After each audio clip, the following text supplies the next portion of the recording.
Hey, it's Sparky, Fifer, 1250 AM The Fan, beautiful Milwaukee, Wisconsin, 1250 AM TheFan.com. Go check out the interviews I do on a weekly basis over there. Lots and lots of Brewer discussion going on with the different interviews I've been doing lately. So if you are a Brewer fan, definitely want to check that out.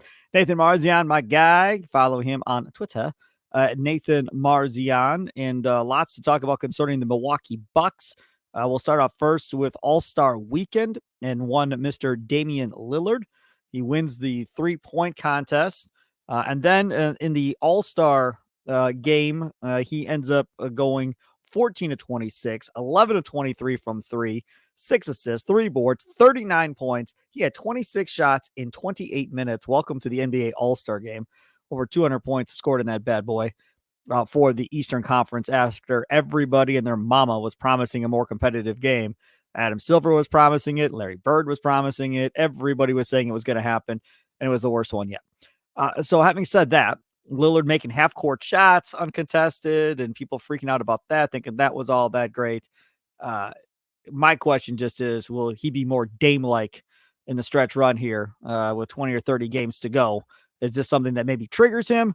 Or do we go back to watching the same Dame Lillard not shooting up to level like he has been the entire time as a Milwaukee Buck? I mean, you have to assume he's gonna be better than he has been. There's still gonna be bad games and bad stretches. Like that's gonna happen with any player, any season. But you have to assume that okay, like I'm guessing his worst days this year are kind of behind him, or at least they should start to be getting behind him, and he'll pick it up as the games go along. I mean, he's talked about this multiple times of, as we get closer to the playoffs and what I really came here to do, he came here with the mindset of I want to win a championship. I want to compete for a title. I want to, really the one thing I haven't proven yet is that I can be a winner and be on a championship team. Um, and so he's talked about, once it gets closer to that time to prove that, and when those games really, really do mean stuff, then you'll see the best Damian Lillard. Right now in November, December, January, February, as he's still transitioning and still, going through all this stuff that he's going through, new coach and all that, new team, and the game's just like this isn't stuff that he feels right now. He needs to prove a ton right now. He's like, okay, I'm transitioning. We're going to try to make this thing work. We're going to try to get to a point where we feel good. But I think, I just think he hasn't been as motivated and as locked in as he will become, down the stretch here in the last couple months in playoff time. So again, you have to assume that he'll get going and look definitely closer to Dame, like the usual Dame that we're used to. And I mean, this weekend can only help. I just think it's good to get him some confidence back. I know this stuff, obviously, in the grand scheme, is very meaningless, but just to see, like, I also think it's just a good reminder for people that like this guy still is one of the best shooters in the world. Like whether he's in a slump or not, like that is still there. That touch is still there. That shooting capability is still there. The ability to hit deep threes, at any point, hit half quarters at any point is still there. Um, we have not seen it consistently this year, but like that's not because he can't do it anymore. That's not because he's washed. That's not because he has no shooting touch. Um, he is still one of the best shooters in the league, regardless of what the percentages say so far this year. And so I think for him to remind himself and for this fan base to kind of be reminded of that, like this is still Damian Lillard. And there is, just having this in your mind of like this guy is still there, So when the struggles are happening, you have some light at the end of the tunnel saying, hey, that guy's there and he can still get to that point. And he can, at any point. Like that's why I just with this team, I'm like, going into any single game, no matter how bad things have looked, no matter how bad they've looked in a playoff series, at any point, Dame can look like Dame and Giannis can look like Giannis, and they can be anyone in the league, and their potential is just so high that it gives me hope no matter what. So again, just seeing the potential he has, seeing how well he can perform, in the 3-point contest and in this All-Star game, just again, kind of hopefully can remind some people that like, okay, this is Damian Lillard. We still have a top 2 to 3 shooter on the planet on our team. So I'm excited to see, if it can kind of catapult him a little bit, get him some confidence, get him going after the All-Star break. I don't know if it's going to start immediately, but I'd have to assume that, as we get into March and close to April, close to playoff time, that he really starts to pick it up a little bit and you can kind of sense that urgency more. I'll be honest. I'll confess something. I was mad watching him this weekend. I was getting mad. I was getting bitter. Like, where the F was this before this damn game? Like, where was this dude now showing out with all his guys? Where were you for the last 10 games since Doc took over? Where was this dude during that stretch? Because you're right. That is what he is supposed to look like on a basketball court. And he has not. Now, in stretches, he has, sure. But he has not been that guy like everybody thought he was going to be, including me during this run. And somebody brought up to me on Twitter, I think it was, which is, dude, how do we know this isn't going to turn out to be like Steve Blake or JJ Redick or some of these other dudes that can shoot, gets to Milwaukee, goes ice cold, leaves Milwaukee, and all of a sudden they find their rhythm again. Meaning the curse of the Bucks or whatever the case may be was, no fault of his own. He gets here, all of a sudden goes ice cold, can't shoot, ends up going somewhere else, and all of a sudden finds his rhythm again. Because that's exactly what happened with those two knuckleheads that we were talking about. So I'm not saying that's going to happen. I'm just being honest and saying I was frustrated and getting angry as he's showing off and winning 3-point MVP and hoisting the trophy back to back. And then he wins MVP for the Bucks as a starter, the whole deal. So now they got Giannis an MVP and Damon MVP for Milwaukee. So it's cool for the Bucks. It's cool for the city, Milwaukee, and all that fun stuff. Fine, I'm in. But just as a fan, it's frustrating watching that dude just ball out, and you're like, man, it'd be nice if you did that in like regular season games when we were in this stretch here. But then, Nathan, I came to my senses. I reminded myself that none of this matters, that he simply has to be like this in the playoffs. That's all we ask. So even if we don't see this in the regular season, still let's not freak out. As long as he shows up and balls out in the postseason, all is good. But I think Nathan Marzion agrees with me that if he does not ball out in the postseason, this team's going home and it's over. And we can all turn to Damian Lillard and go, might be on you. Regardless of how bad Doc does.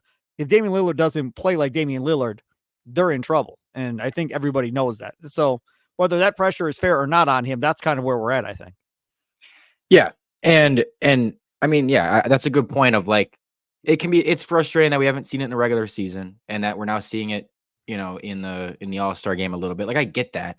Couple things. Number one, there's obviously less pressure in these games than there are in real games, and it's just a different feel. It's a different everything.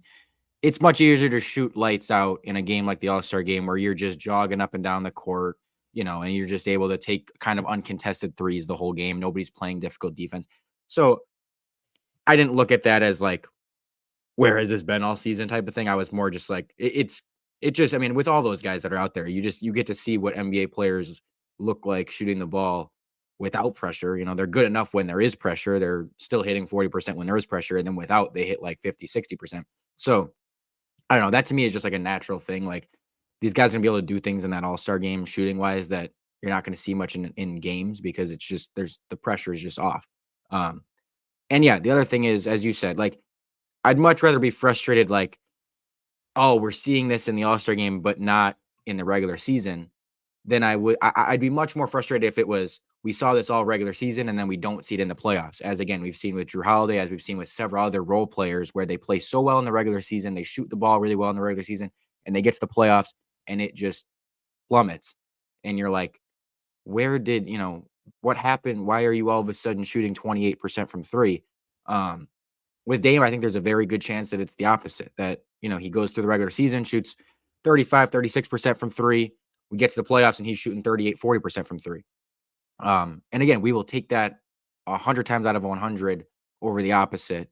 And so again, we spent so much time complaining about, our regular season not translating over to the playoffs and, being like, well, the regular season doesn't matter. And I don't care how good we look in the regular season.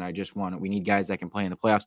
And it's like, that's what they did this summer. They fired their regular season coach and they got rid of their regular season point guard to try to win a championship, to try to get better when it matters, to try to get over the hump in May and June. And it's like, I can deal with struggles now if it means that they'll work those things out and be better later. If Dame just plays well for 2 months, at the end, nobody will have given one single F about how he looked in right now, how he looked in January, how he looked in November. Like, it won't matter. I mean, there's a reason that, you know, Pat Connaughton's a much bigger Bucks legend than Eric Bledsoe is, because Pat Connaughton came through in the playoffs and Eric Bledsoe did not. We care about what these guys do for you in the playoffs. You know, we're not going to remember how they looked in the regular season as much. Um, that's not what makes you a legend. That's not what wins you a title. It's what happens when it matters. And so I'm not going to judge the Damian Lillard. I'm not going to freak out about it or have any huge, sweeping opinions on it until we see how he looks when it matters. Because that's, again, ultimately what you brought him for, was to be here when it matters, to be a scorer when it matters, to be, draining threes when it matters. You didn't bring him here, as frustrating as it is right now, you did not bring him here to win a bunch of games in January, February. Like, that wasn't the goal. The goal when they got him wasn't, we're going to look so good all season, we're going to absolutely dominate everyone. It was, this can help us win a championship. And that's what you got to wait and see. The goal wasn't to get the coach fired either. Okay, so let's take a quick timeout. I'll come back on the other side, and I want to talk about NBA All-Star Weekend and changes that need to be made, maybe don't need to be made. I don't know really where Marzion stands in this whole deal, so we'll get Nathan's thoughts on that. I'll give you my thoughts as well. That's up next. Green and Growing podcast. Download it on your Odyssey app, or if you download your favorite podcast app. Of course, check us out on the Odyssey Sports streaming YouTube page. We stream this bad boy live most of the time. If you miss anything, you can go check it out again on the Odyssey Sports YouTube page, Green and Growing. Like, subscribe, follow, hit that notification button so you know when we're doing this thing live. And back after this.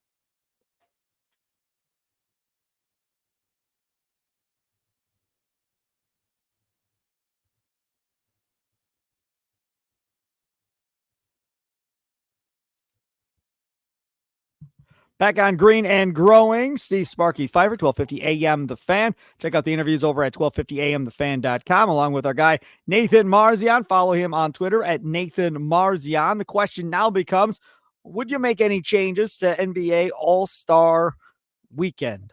A lot of people not happy. A lot of people frustrated by what they saw. You can definitely put me in the category of, thinking this is pretty much trash. The NBA All-Star Game, you can't fix it.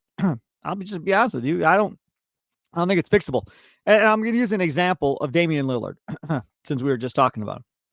When that in-season tournament was going to be played, Damian Lillard was asked about, does it mean anything? Does it really matter to you? And Damian Lillard was just honest, like, financially, the money aspect means a lot to the guys on the end of this bench. That doesn't mean anything to me. Doesn't mean anything to Giannis. We're making a ton of money. But to those guys on the end of the bench, it means something. We're going to go play for those guys and try and get those guys paid. Okay, cool. I get it. Makes sense. Fine. NBA All-Star Game, these dudes are all loaded for the most part. I mean, unless you're on like a rookie deal or something, you haven't been paid yet. But for the most part, these dudes are all mostly on their second contracts or whatever the case may be and got their big bag already. And it's done. So you're not going to give these guys, I don't think, a financial incentive. Even if you said, hey, man, tell you what, Eastern Conference, if you guys win the All-Star Game, it's $1 million a player. West, if you guys win, it's $1 million a player. Now, that's a lot of money to come up with. But even if they did that, I still don't think they care, because that's just not enough. So financially, you can't swing it to incentivize the all-star players that are out there. So that's one thing that's not good. And then the other thing that you hear from these guys like Anthony Edwards is, dude, I'm not going all out and possibly getting myself hurt in this thing. Like, who cares? I'm just going to go out there and have fun, and I'm not going to put myself in risk of getting hurt, which was the fear, I think, of the NBA for the in-season tournament, that the same type of thing may have happened, and thankfully it didn't. But for this thing here in the middle of the season, they're just not going to do it. So you have one of two ways to go about this. Either A, eliminate it, like the NFL did. Now, again, they went to flag football. I don't think anybody watched that. So that obviously didn't work. But I think it's a waste of time. I mean, I don't know what the TV ratings look like for the All-Star Game itself. But I don't know. I thought it was ugly. Now, I'm the old guy in the room here. Marzion's the young guy. So you get the two different demographics here of two different viewpoints, old and young, of what we think of the All-Star Game. But Marzion's a basketball guy. So we'll see. Go ahead, Nathan. What are your thoughts on the All-Star Game? I didn't hate it as much as I think a lot of people that I saw online hated it. Um, no, it definitely wasn't like super entertaining or anything, but I still think like there's fun parts of it. Like I like just again watching players or watching NBA level players shoot the ball with no pressure is fun because they just make everything and it's like you get to see guys really get hot. You get to see Dame launch those deep threes. Like that type of stuff makes it interesting. But um, like, I don't even mind having that for 3 quarters or whatever, but I just wanna see at the end it be a little bit more competitive. I wanna see the scoring system somehow change to keep it more competitive. You know, they tried out that Elam ending, which seemed to work decently well, um, for the last few years, and then they kinda went away from it. Um, I don't know. I don't know what the solution is because, yeah, there's always gonna be this divide of, like, you know, fans want a more competitive game. They want to see this, but there's really no incentive for the players to do that. Um, and I don't know. Like I mean, I could see trying to do like I think I've seen this idea floated around a couple times. Is like instead of doing a game, do like some type of 1v1 tournament or something like that. And that way, I guess the players are a little bit more motivated because you want to beat guys 1v1, show you can beat guys 1v1, and it's a little bit more competitive that way. You wouldn't have the risk as much of injury because I guess it would be you're not playing. I don't think you'd be playing as long. You know, you could do like a quick 1v1 first to 4 or 5 between two guys. Okay, winner moves on or whatever, and do some type of bracket that way. And I think it would be interesting for the fans because then you're just trying to get a sense of like, okay, if because there's always those debates of like player A versus player B. Well, in a 1v1, this guy would win. And it's like to kind of see that in action of like an actual 1v1 where these guys are trying at least semi hard to stop each other and to score on each other would be fun. And again, playing it in like a half court setting is a lot easier and less tiring, less chance of maybe injury than you would playing a full court game for an intense full court game. So something like that. Like, I mean, I don't know. I just think you could try something like that out. And if it doesn't work, well, this isn't working anyways. So it's not like it would, you might as well try it out and just see if it does work. Um, because yeah, I mean, again, I didn't completely hate this All-Star game, but I definitely wouldn't want to see this every single year. It just does get old watching them, just score a bunch of points, but the game is semi a blowout and it's kind of just like nobody cares. I'll give you a way how you fix it, but it's a dramatic change to how the NBA schedule is, and I don't think there's any chance they would ever go for it. But the MLB All-Star game was ruined by what the NBA does, but the NBA has always done this, so this is something that changed. MLB went to interleague play and ruined the All-Star game, and now they play every game, every team on the schedule. MLB does, right? So the Cubs will play every team in the American League. The Brewers play every team in the American League. And that ruins the All-Star game. The All-Star game was great when you saw pitching and batting matchups against each other that you would never see unless they saw each other in World Series. You would never see it otherwise, right? That's what made it cool to watch the All-Star game. NBA, you don't get that because everybody plays everybody all the time. So if you want to fix it, then make the East play the East and the West play the West during the season. And the only time they get to play each other player-wise would be in the NBA All-Star game. It'll be competitive then because then you're going to have these hotshot young superstars like Anthony Edwards or whatever else that never get to see how good they are against LeBron, never get to see how good they are against some of these guys in the Western Conference unless they were to play him in the playoffs. Now, again, I know what you're thinking.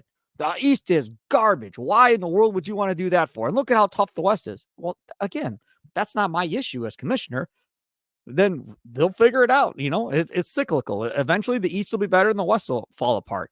It is what it is. But then the NBA All-Star game will mean something because then if KD's in the East and LeBron's in the West, which isn't the case, but if that was the case, now you'd only get to see these guys play each other unless it was the NBA Finals in an All-Star game. Now there's more intrigue to watching that. But again, that's a huge change. I don't know if the players union would go for it. I don't know if NBA owners would go for it or the commissioner, but that's the only way I can think of saving it to where these guys' competitive fire would get going because it would be the only time they could prove themselves against another superstar player that they would never be able to play unless they're switching conferences every other year in free agency or something. But otherwise, you're not going to see those matchups outside of the All-Star game. What say you, Nathan Marzion, to that? I just think I I don't know. I think that any type of huge change like that affects kind of the whole season is too much for me because I'm like I'm not willing to change up the whole season just to make one night more entertaining. Like I Right. just yeah, I just haven't like I see that with they're saying, "Oh, give the NBA finals, give like they did with the MLB, give home court NBA finals to whoever wins the All-Star game." And I'm like, I'm not willing to do that just to make this game more entertaining. Like to me, I can live with, okay, if this game just ends up being this every year where the guys aren't trying that much, like it's disappointing, but it's not the end of the world to me. It's not something that ruins the whole NBA product. It's not something that I'm, lying awake at night going, "Oh my God, why isn't the All-Star game more entertaining?" Like, whatever, it might just be a thing we have to just kind of accept as, okay, these guys, it's, just not going to be something that they try super hard in anymore. It's you still tune in to watch your guys if they're in it. You still tune in to see who's going to win the MVP and see if anything, guys go crazy and do anything crazy. But it might just not be something that we ever look at as super competitive. And again, I'm okay with that because it's just one game. It's just one random middle of the season event that I never look at as and again, maybe this is just the way they've made me think about it, but I never look at the All-Star game or think about the All-Star game as something I'm like super looking forward to and like, oh my gosh, like it to me, it's just like, okay, it's good for the recognition part of it. It's good to see your guys playing it. I want to hope that Giannis or Dame can, win an MVP in it. I was very happy Dame did, but it's like, I didn't go into this going, "Oh my god, I can't wait to watch this game." Like I kind of just accept it for what it is of like it's a, just a NBA players just, playing at half speed against each other, the best players in the world, and that's what What it is. about what about other events? Do you get excited to watch the dunk contest? Do you get excited to watch 3-point contest? Do you get excited to watch the skills competition? Does any of that excite you going into All-Star weekend of I want to see this for sure? I always like the 3-point contest. I always I always watch the dunk contest, but I know that it's 80% of the time going to be disappointing. And then the skills challenge is okay. Like I don't mind it. Like I still watch that stuff every year. I definitely look forward more to this All-Star Saturday night than I do for the All-Star game. Um, I don't know. That's just it's more fun for me because it's like, okay, who's gonna win? And I don't know. I just like look forward more to like seeing the outcome of it than I don't really care what happens in the All-Star game unless again, Dame or Giannis is in the running for MVP, then all of a sudden I start to care. But if they weren't, then I wouldn't care at all who wins those things or who wins that game. But like no matter what, I kind of just want to see, okay, who wins the 3-point contest? Who wins the dunk contest? Does anything crazy happen in the dunk contest? Because again, even when most of the time the dunk contest is disappointing, every 5-ish years you get a dunk that's memorable. You get a dunk that's like, holy cow, that was insane. Or a performance that's like, wow. And so I tune in just for the possibility of that happening. So yeah. I wouldn't mind. You're gonna think I'm probably goofy for this one. I because they used to do this years ago, like in the 70s, maybe early 80s. They used to have these star players playing like a game of horse or something, kind of against each other. And you call it whatever you want. I don't care if you call it horse, if you call it NBA. First one, gets an NBA, they're out. And from that aspect, I think that would be fun to watch because then you could have like these players like going up into the stands and taking shots, grabbing people from the stands or doing whatever different things that they want to do. Then you can really see the craziness of Steph Curry and Damian Lillard and how far away can they really hit shots and what kind of crazy shots that they have. I think that might be more entertaining at this point than say the dunk competition or the skills competition. And furthermore, if you announced we're not doing the All-Star game, we're only having Saturday All-Star night, All-Star Saturday night, I don't think a lot of people would care, Nathan. I really don't. I think most of them be like, okay, yeah, sounds good. Still get to see the 3-point contest or dunk contest if that's something that people want to watch and kind of go from there. The reason these dudes ain't participating in the dunk contest is all ego driven. I think that's been explained by everybody now. And then when you fall on your face like Jaylen Brown did, now nobody's certainly going to do it because then everybody's just making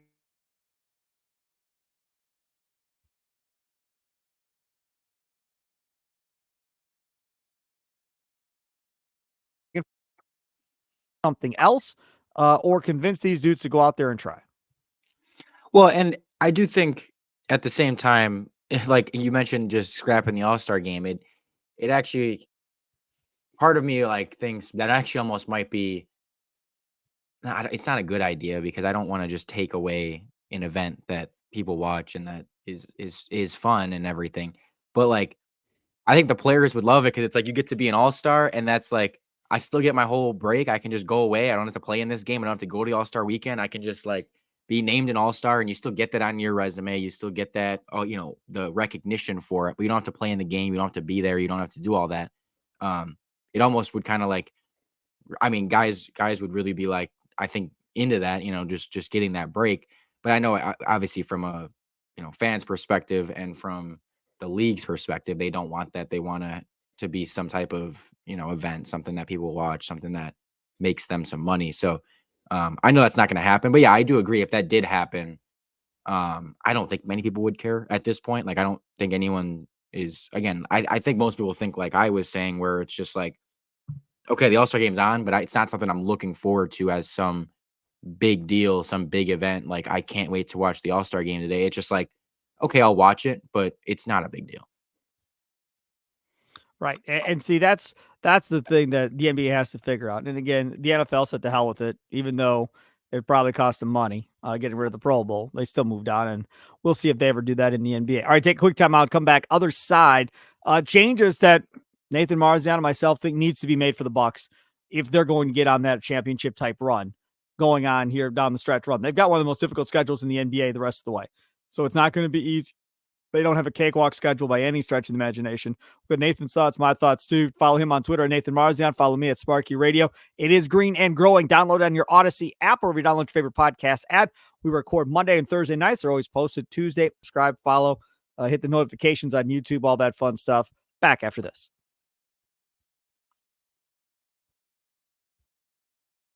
Hey, it's Sparky Fifer, 1250 AM The Fan. Check out all the interviews I do over at 1250amthefan.com. Nathan Marzion here as well. Follow him at Nathan Marzion. Follow me at Sparky Radio. What needs to change down the stretch run for the Bucks? To start this, we're going to go off of Shaquille O'Neal on TNT during the All-Star game. They had Damian Lillard up on set with Barkley and all those guys. And the audio, I don't have the audio for the podcast. I'm sorry. So I'm just going to read the quote. I've been in the position you're in before, said Shaq. You and Giannis, talking to Dame Lillard, are being too nice. When it don't work out, three people are going to get blamed. Doc, you and Giannis. You and Giannis got to make sure the troops get it done. No reason with Doc being there, y'all go 3-7. When you get back, grab people by the neck and say, this is what I need you to do. To that, Lillard just kind of nodded and said, yeah, I agree, or something like that. Didn't fight back, didn't say he was wrong, whatever. Do you agree with Shaq's sentiments that these two need to be more leaders and take charge guys in that locker room, Nathan? I mean, yeah, of course, it's something that, I definitely partially agree with. I think that, I mean, I never like calling these guys like not leaders or bad leaders because it's like everyone leads in their own way, Guys have different ways of being leaders. Stop. No, hold on. Let me talk. Is a perfect example. Let me talk. Michael Redd wasn't a leader. Michael Redd played basketball and then would say, well, I lead by example. No, dude, you don't lead by example. If you don't use your mouth, you're not leading. You're just playing. And these dudes that need to be grabbed by a jersey or whatever and told to figure it out, like Kobe, he fixed Pau Gasol when he was with the Lakers. He was soft as you know what when he got there, and Kobe straightened him out and they won a championship because Kobe was in his face doing what he does. Now, we can give all the excuses we want to Giannis or to Damian Lillard and go, well, they're just not all that vocal. They want to be everybody's friend. Well, that's cool then. Then when everybody else around you is falling apart and you don't want to upset anybody and don't want to piss anybody off and say it like how it is, don't come back to me and go, well, I led by example. I was just playing the best I could. I can't control those guys. Like, I don't want to hear it. As a fan, I do not want to hear it. Michael Jordan didn't lead by example. Kobe Bryant didn't lead by example. They led by their damn mouth. That's how they led. They demanded excellence, which is what they were trying to do. And Giannis, we've seen it, right? In that Phoenix Suns series in the finals. You remember, you've seen that video where he's like on the sidelines yelling and screaming at his guys to get going. Come on, let's go. and screaming at the bench, trying to get these guys going. I know that man can do what Shaq is saying. And I know Lillard, who said, Giannis, you may want to punch me at some point here as we're playing together. I know he's obviously capable of it if he thinks he can get Giannis that mad at him. So just go do it now. I don't want to hear excuses about how we don't want to talk or whatever the case may be. Like, that just pisses me off. Sorry to interrupt you. Go ahead. I'll shut up now. But I understand. I get it. But not everyone has to do that to be successful is my point. I understand that they have that in them. Like, I do agree. And I think that it needs to come out at times. And I think it does come out at times. Like, we see those guys talk to each other. It's not like they never talk to each other. It's not like Giannis is never talking to the team. It's not like Giannis is never saying stuff to motivate the team. He came out and kind of called them out for their defense. He's called them out, and himself included in that. He's talked about this stuff. This hasn't just been like, oh, everything's great. I'm not going to say anything. Not like they've talked about, what they need to be better at and blah, blah, blah. And I do believe behind the scenes, those guys are good leaders, but I'm saying it doesn't always have to come out. Like, just because we don't see them yelling at guys doesn't mean they're not leaders. Doesn't mean that, like, True. that doesn't have to mean that. Now, if you want to say that you think the best way for them to lead is for them to yell more and to just be very vocal, like, okay, that's your opinion, but that doesn't have to mean that that's the truth. Like, not everyone succeeds that way. The Nuggets last year didn't have a super vocal, like, they didn't have a super vocal team, vocal core that was yelling at each other, those type of Kobe, Michael Jordan type of personalities. They just had a really good team that fit together, that got along, that was good. And like, they motivated each other at the right times, but they weren't out there yelling at each other and barking at each other, and didn't have a leader that was like that. Jokic isn't like that. And that worked for them. But Nathan, the what? championship year, Nathan, what did everybody say that team needed? And what did they end up getting? They got the dog, the vocal leader, the guy with the big mouth, PJ Tucker, that kind of helped rally the troops and lead them where they had to go. And then after that, everybody said, well, now Giannis knows. Now he gets it. He knows how you have to be in order to win in these situations and these stretches, and how you have to be kind of going down the stretch. That's why they got PJ Tucker, was to show Giannis this is how it has to be done. So at this point now, he should know what has to be done, Nathan. Yeah, and I trust that when it matters, that he will do that. And it doesn't have to mean we have to see it. He can do that behind the scenes. He can do that in practice. He can do that after games. He can do that like whenever. It doesn't have to mean we have to see it out on the court, him yelling at guys and him getting in guys' faces like that. If that's not how he wants to do it, that's okay. And if that's what he believes is best for this team, that's okay. Like, I trust what Giannis and Dame, I trust their judgment on this. I trust that they know what this team is going to need. And when it matters, again, I'm not going to get mad at Giannis for not barking at guys and being super upset at guys in January, February. I trust that if they're in a playoff series, and if this thing is, when it gets really intense, I trust him and Dame are going to be good leaders, and they're going to do the right things, whether that means yelling at guys, whether that means backing off guys, whatever it is that they believe needs to be done. I believe they'll make the right decisions there. I trust those guys as leaders. Again, I just want to say that just because we don't see it all the time doesn't mean it's not happening. Doesn't mean that it's bad that they're not doing that. I agree with Shaq that, I want to see them take control and kind of like, both just be like, this is our team. We're going to put these guys on our back a little bit, and we're going to take over a little bit. Now, again, that doesn't have to mean we see them displaying that vocally. I want to see them do it with their actions, and then I'll trust that they're doing it somehow vocally behind the scenes or whenever. It can happen without you seeing it. I just don't think we have to see, like, there's different ways of people expressing leadership, and there's different ways of people, getting the most out of their teammates. Some guys do it and everyone sees it, and it's just out in the open and they're off the cuff about it, which can work and is good. And some guys, I think Giannis is one of those guys that, if you ask any of the teammates that he's played with, is he vocal at you? Does he challenge you? They'd be like, yeah, but you don't see him do that all the time, because I just don't think he does it out in the open. I agree with you. I don't have to see it. I don't have to see it at all. But what does need to happen, like Shaq said, is these two got to demand them around them to raise their game. The problem is the guy Shaq was talking to is one of the bigger culprits of not raising his own game. So he also has to self-check himself and get himself back up to playing to his numbers, because he's not playing to his own numbers right now. So that also has to come into play. But yes, I agree with you. You don't have to yell on a basketball court in front of me to prove that you're a leader. You can do it in a practice. You can do it in a plane. I don't care how you do it. But there's got to be a way to motivate these guys and get these guys to play at a better level. But Now, let's move past the quote and talk what about. Okay, go ahead. I just want to say, like, my problem with that is like, yeah, you say, I don't need him to do it out in the open.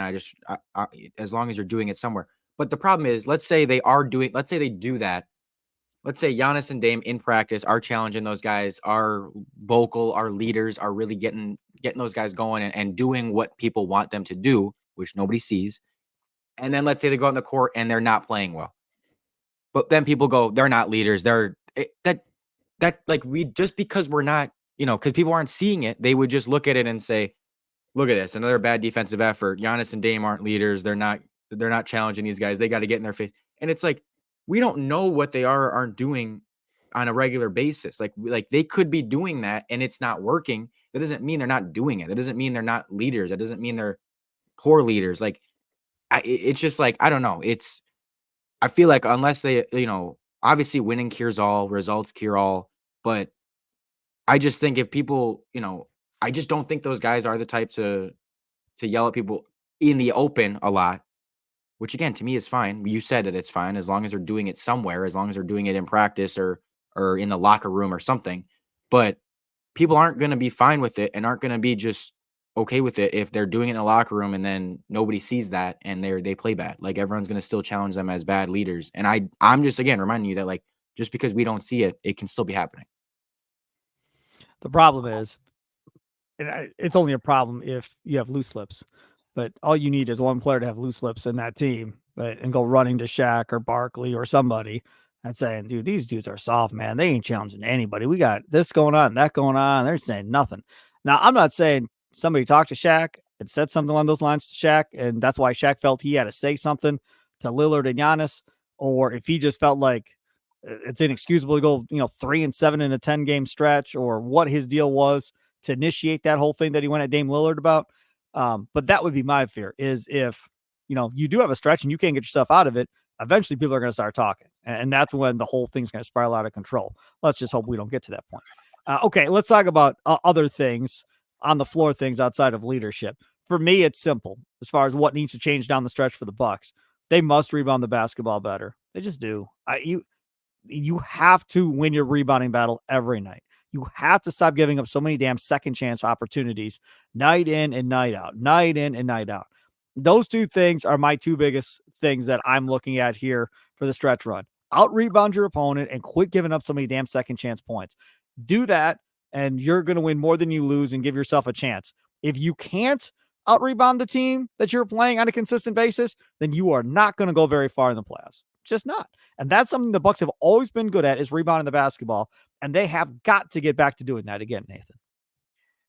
Yeah, I mean, for me, first and foremost, obviously Dame's got to get his shot going. That's ultimately what's gonna, be the difference in whether or not they get to their ceiling. We know they're gonna have a decent floor. We know they have the talent. Even when Dame's struggling, he's still putting up 25 a game. But for them to get to their ceiling, it's not gonna happen unless Dame starts playing more like Dame. So that's obviously number one. I think most people agree with that. But yeah, the rebounding stuff, I think lately they've started to have more trouble defending the three. It seems like teams are able to hit a lot on them again. So I want to see that get better. And I know some of that some of that sometimes is just hot shooting.